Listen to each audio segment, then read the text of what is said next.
Nós tivemos um problema de sinal, já retomamos. Andréia, vamos retornar a essa pergunta. A gente pode ter uma epidemia de coronavírus em Rio Preto? Olha, quando surge uma doença nova, né, ter um caso dela já é considerado uma epidemia no local. Então nós estamos numa pandemia no mundo. Rio Preto faz parte aí no estado de São Paulo, um dos municípios com casos confirmados, então considera sim uma epidemia. As proporções é o que a gente vem falando. Não sabemos quais proporções vão tomar. Então é muito importante que as pessoas não procurem o serviço de saúde desnecessariamente. Por quê? É lá que estão os casos sintomáticos. Se você procurar, às vezes, porque você tem uma rinite, você tem alguma doença crônica respiratória há muito tempo, achando que possa ser coronavírus, ela provavelmente não é. É o que a gente tem falado. É uma doença aguda. Aguda, ela começa os sintomas dentro de 7 dias. Se são sintomas que você tem há muitos anos, há muito tempo, não procurem o serviço de saúde, porque você vai acabar se infectando, né? Porque tem outras pessoas que estão lá. É um local de grande fluxo de gente e onde vocês podem correr o risco desnecessário. Só procure realmente se você tiver sintomas respiratórios e falta de ar. Aí sim você precisa procurar, porque você precisa de um atendimento médico e até hospitalar, se for o caso. Pergunta do Diário da Região, ainda para você, Andréia. Há alguma morte sendo investigada de morador de Rio Preto com suspeita ou confirmação de coronavírus? Olha, nós tivemos, na semana passada, um óbito de uma gestante que foi investigado para coronavírus, mas o resultado veio para influenza, esse primeiro resultado no laboratório do hospital de base, continua para a confirmação no Adolfo Lutz. No entanto, como eu falei, os casos nossos nesse momento estão internados, mas em enfermaria, não entubados. Só o primeiro caso, que foi aquele senhor de 60 anos, que está grave, internado em UTI. Ainda uma pergunta do Diário da Região. Quantos dias, em média, está demorando para sair o resultado dos exames? É uma grande preocupação nossa aqui do município, essa demora nos exames, porque, como eu falei para vocês, a gente precisa testar os profissionais de saúde para saber se eles podem voltar logo ao serviço ou eles vão ficar os 14 dias. E hoje no Instituto Adolfo Lutz, por demanda, a grande demanda diante da capacidade deles, eles estão demorando mais de 10 a 15 dias. Existem pacientes aí há vários dias que a gente não tem resultado. E ele tem priorizado aí os casos de municípios que não tem caso ainda, ou mesmo aí casos graves que têm entrado de outras regiões.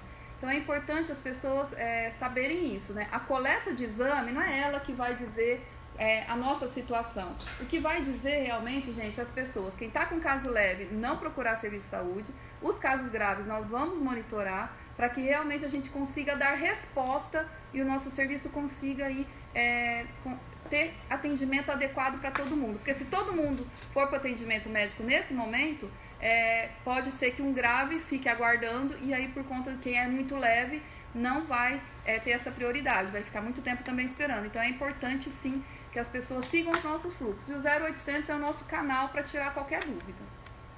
Perguntar para o secretário agora, a pergunta da TV Record: quantos litros de álcool gel estão sendo usados na rede pública por dia? A estimativa diária a gente não tem, O que nós temos é uma expectativa de uso. Nos próximos 3 meses a expectativa é de 40 mil litros, E nós compramos e está sendo já entregue para a Secretaria 80 mil litros, porque nós não sabemos o tamanho que isso virá. E então, como é uma coisa que não tem um tempo de validade aceitável, nós estamos comprando com excesso. Por quê? Porque está tendo escassez no mercado. Se a gente não compra uma quantidade grande, nós podemos lá na frente, na hora que mais precisa, não termos. Agora, secretária, a gente tem uma pergunta em relação a cirurgias eletivas. Já tem algum entendimento sobre isso? A Secretaria de Saúde vai suspender atendimentos ambulatoriais e cirurgias eletivas no município pela Santa Casa? Olha, há uma confusão muito grande aí, que chama ANS, que é a Agência Nacional de Saúde. Ela recomendou, ela não determinou, ela recomendou que os convênios não fizessem cirurgia eletiva. Isso é uma coisa. Só que quem rege o SUS da Secretaria de Saúde, que nós atendemos exclusivamente pacientes do SUS, quem determina para a gente Ministério da Saúde ou Secretaria Estadual da Saúde, principalmente o Ministério. Ele que normatiza o que devemos fazer em crises ou em tempos sem crise. E até agora não existe nenhuma determinação para que se interrompa as cirurgias eletivas. São José do Rio Preto, por iniciativa própria, protegendo a população e protegendo os profissionais de saúde, colocou que os pacientes que precisarem de longo tempo de UTI, que possam, no momento de uma crise maior do coronavírus, estar ocupando um leito, que, se possível, adiar essa cirurgia. Também em idosos acima de 60 anos, também em pacientes que apresentam estado gripal, também em pacientes imunodeprimidos, que acabaram uma quimioterapia, possuem uma doença autoimune que possa diminuir a sua imunidade, esses pacientes nós autorizamos a Santa Casa a não realizar. Quanto às consultas médicas, também não existe nenhuma determinação do Ministério para que a gente interrompa essas consultas. O que Rio Preto fez? Rio Preto fez a mesma coisa, pegou apenas aquelas que são imprescindíveis e vamos continuar atendendo, tanto no centro de especialidades como na rede, na atenção básica, mas excluindo aquelas rotinas de longo prazo e assim por diante. Por quê? Porque nós estamos precisando desses profissionais também em outros locais. Quanto ao parece que tem uma outra coisa de pagamento aí, não tem? Não, atendimentos ambulatoriais e cirurgias eletivas. Então está respondido. A gente tem algumas perguntas também da nossa live em relação às indústrias de Rio Preto. Tem alguma medida já? Não. Eu gostaria, antes de responder essa aí, eu gostaria de completar a outra, que então eu achei que tivesse parte dela. Para não prejudicar principalmente os nossos prestadores municipais, como Santa Casa, como... Hospital de base? Não, o Hospital de Base é prestador via Estado, Beneficência e outros. Existe uma meta a ser cumprida que o Ministério nos repassa essa verba e nós repassamos para esses hospitais sobre uma meta. Se ele não cumprir a meta, vai diminuindo o repasse e você pode, no momento de crise, repassar menos dinheiro para a Santa Casa e você sucumbir com isso.